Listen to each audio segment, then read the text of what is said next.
I'm going to call the Planning and Development Committee to order. And the first item on our agenda is approval of the minutes from the 22nd of September. Second. Any changes or corrections? Hearing none, all those in favor say aye. Aye. Any opposed? All right. Alderman Grover, would you like to take P1? Madam Chair, I move our approval of ordinance 50-014, amending Title 4, Chapter 14 of the City Code for site plan and appearance review, to change that to design and project review, including a number of amendments to that provision in the code. Second. Mr. Munzer, would you like to make any report on this? Certainly. Thank you, Chairman, members of the committee. Mark Munzer, Director of Community Development. This is something that's been in the works for about, I'd say, 6 months or so. Basically what it does is it provides more of an emphasis on a project's design and its aesthetics in addition to its site plan.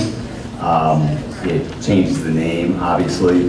One thing we heard from individuals was that Spark itself is a rather large membership, and this change will allow us to have a smaller quorum, and will also allow us to identify staff members that have the subject matter expertise in each category, so that when we hear each item, we have the relevant people there, and that we don't have staff commenting and making changes on projects that maybe is not in their subject matter expertise.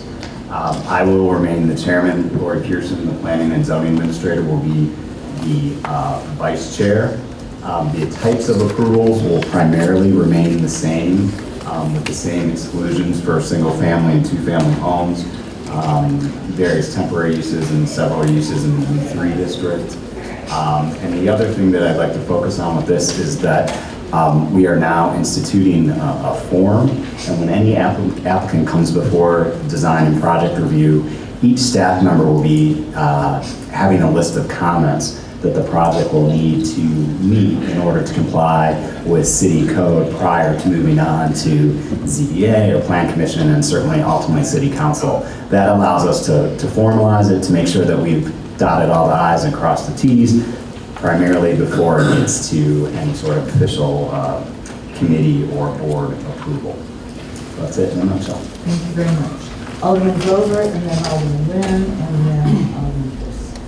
Thank you, Madam Chair. Thank you, Director Munzer. It seemed to me that the changes are along the lines of, well, I think one of our old goals, which was to make the whole process more user-friendly and more predictable. And so this makes it a little easier to see how things work and what expectations are. My question was, has the civilian member of Spark always been a non-voting member? Or is that a change from the... This is a change where we're splitting between voting members and non-voting members. So that member has not been active, so they were retained as an advisory member. And if we remove the provisions for Spark review of sidewalk and cafe criteria, are those criteria found elsewhere in our city code? They are found elsewhere, and they'll still be reviewed by the Health and the Public Works departments. So we don't lose all of those criteria if we take them out of you do the not. Spark? And frankly, the Spark was just deferring to Public Works and Health when it came to those applications. Great, thank you. Alderman Nguyen? Yes, thank you, Madam Chair. Mr. Munzer, I think that this is excellent. I think all of these things are issues that I've seen and we've all seen over time, certainly when we've been to Spark. I think that this will really make the design review process move much more smoothly. So I commend you for this. I have just, I think, 2 questions, just to make sure I understand it completely. We're still having the 3 opportunities to meet with the new committee. First, there's concept, which is optional, and then there's preliminary, and then there's final. Correct? That's correct. They all still stay. So a vote on preliminary, a preliminary review, a positive vote on that, then allows a project developer to move forward. And then the final, and then, so I guess the one question I had is, so then when does the final project review take place? The final project review typically takes place when they come in for building permit. Okay. So if you have a special use or a PD or something like that, they're getting preliminary approval from design and project review prior to going to plan commission and city council. And when they come back, it's for final to make sure that what they're submitting for building permit matches what was in an ordinance. Okay, that was my understanding of it. I wanted to make sure that was clear. So I think this is excellent. My only question is now, how are we going to say it? So I swear when I came up with this name, I was not thinking of this acronym, but is now known as DAPR. So you can call it DAPR, you can call it DAPR, but it's new name. Alderman Fisk. Thank you, Madam Chair. Well, I'd like to see the non-voting member reinstalled as the citizen member. I mean, in the past, we've had architects serve in that role, and I think that independent voice outside of City Hall is really important. So I would like to see that. I'd also, I've been a little bit critical of Spark in the past sometimes. Now, am I assuming that if it's an issue in a historic district or with a landmark building, the Preservation Commission will not be involved, but the Preservation Coordinator will? Was I reading that correctly? Correct. So if it's something to do with a landmark or anything in a historic district, then the preservation coordinator will be brought in to Okay. I would just encourage you, when you get to that point, to bring in the chair of the Preservation Commission. I just think it's better to engage our boards and commissions in that discussion, since they really do have the expertise in terms of building. And I would say that commission, out of most of all, we typically bring in very early in the process, and very involved with those cases. Some years ago, Design Evanston talked about design review guidelines for the downtown, and I don't think they were ever enacted, but I think this is a good opportunity to go and revisit that and see if that's the direction the committee is moving, which I look on this as the first step. It is the first step, and it will be something that we'll look at once this hopefully gets approved. Okay, thanks. May I ask a question? Yes. If I remember correctly, wasn't the community person from Design Evanston? Because every time I went, it seemed like to me it was a representative from there. No? No. I would just remember Dave Gallagher. It's an architect, but I will say since I've been here, they have not been there. Yeah. And they're notified, and they don't have to No. depend on the regular cities. Correct. All the members, it's a separate distribution list, just as you have one. Well, I think in the past, when that person was present, it was a very nebulous thing. You didn't know whether they were voting or not, or who was voting, I mean, I never knew that some people actually had a vote and some didn't.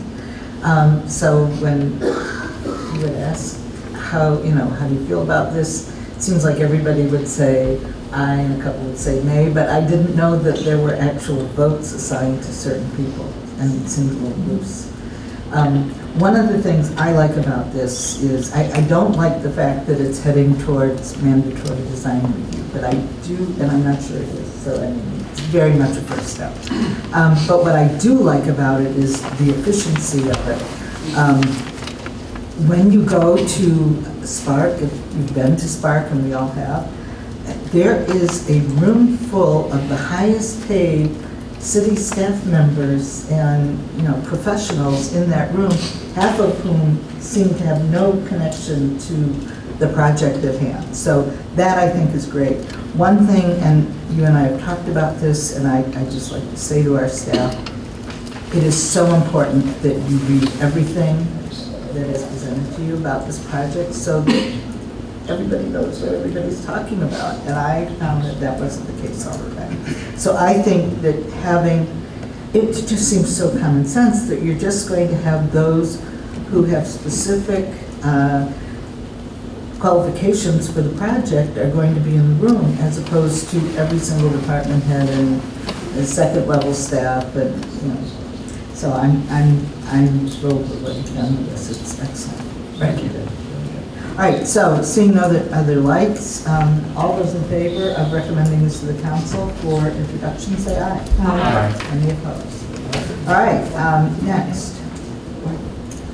P2, Alderman Tenden.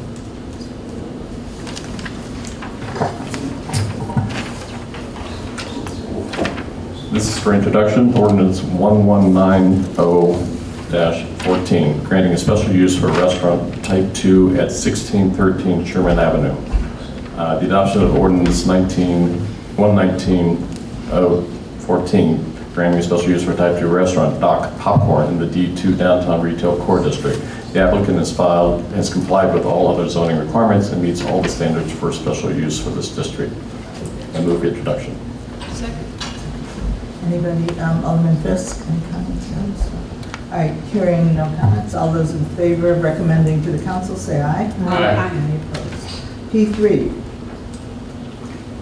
Ordinance, P3 for introduction, Ordinance 110-0-14, zoning ordinance text amendment for child and adult daycare centers in the C1 and C2 district.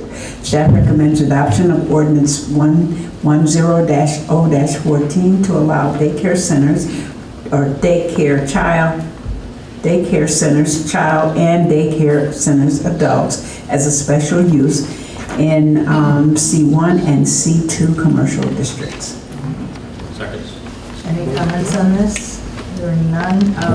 Staff has advised that this is a very common place, that there would be a special use, and there's nothing untoward about this use being a special use in these districts. So, all those in favor of recommending introduction, say aye. Aye. Any opposed? I'm going to speak to the next item, P4. It was this inquiry regarding the daycare center on Howard Street that raised the issue of the C1, C2 zoning text amendment change. However, the applicant is not able to come this evening, and the applicant also has, from what I understand, not completed a lease or a contingent lease or anything, so not really ready to move forward on this. So we're going to hold this in committee and just wait and see. Could I have a motion to hold this in committee? Second. All those in favor of holding, say aye. Aye. All right, anybody have any new business? Hearing none? All those in favor of adjourning? Aye.